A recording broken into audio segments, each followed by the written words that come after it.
scraped off the date on the check and changed the numbers to today's date. Then I cut out someone else's name and pasted it onto the check. I went to the bank to cash the check, but the bank saw right through my amateur forgery. No matter what tricks I tried, the bank refused to give me the money. That's when I noticed a pilot, surrounded by flight attendants and kids, with children asking him for autographs. So I decided to pose as a pilot. First, I pretended to be a student journalist to interview the airline. There I got tons of information about pilots. Then I called the logistics department, saying I'd lost my uniform. Just like that, I got myself a complete uniform. When I tried to pay with a fake check, the old man told me all I needed was to provide my name, and the company would cover the reimbursement. The next day, I walked down the street in uniform, and everyone looked at me with admiration. When I returned to the bank with a check, I received treatment like never before. Thanks to this uniform, I cashed more and more checks. Then I soaked an airplane photo in water, peeled off the airline logo, and stuck it onto another fake check.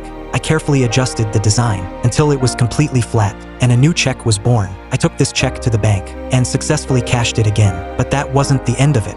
I used my pilot identity to travel for free and scam everywhere, to make the checks look even more authentic. I even bought a check validation machine, but my scam soon caught the attention of the police. That day, plainclothes officers came to my place. They opened the door to find no one inside, just some check forgery tools. Suddenly, the toilet flushed. The cops yelled for me to come out. I walked out calmly and explained every detail of forging checks in depth. Seeing the officers were quite tense. I claimed I was an intelligence agent and said my partner had already arrested the suspect. But the cops still demanded to see my ID. I had no choice but to hand over my wallet. Just as the officer was about to open the wallet, I told him to look out the window, saying my partner was escorting the criminal to the car. I even made a gesture to my colleague. My performance convinced the cops. Just as I was about to leave, the officer called out to me. I turned around nervously, but the cop just wanted to return my wallet. After I left, the officer chuckled, but the more he thought about it, the more something felt off. He quickly opened the wallet, only to find there was no ID inside, and just like that, I escaped once again.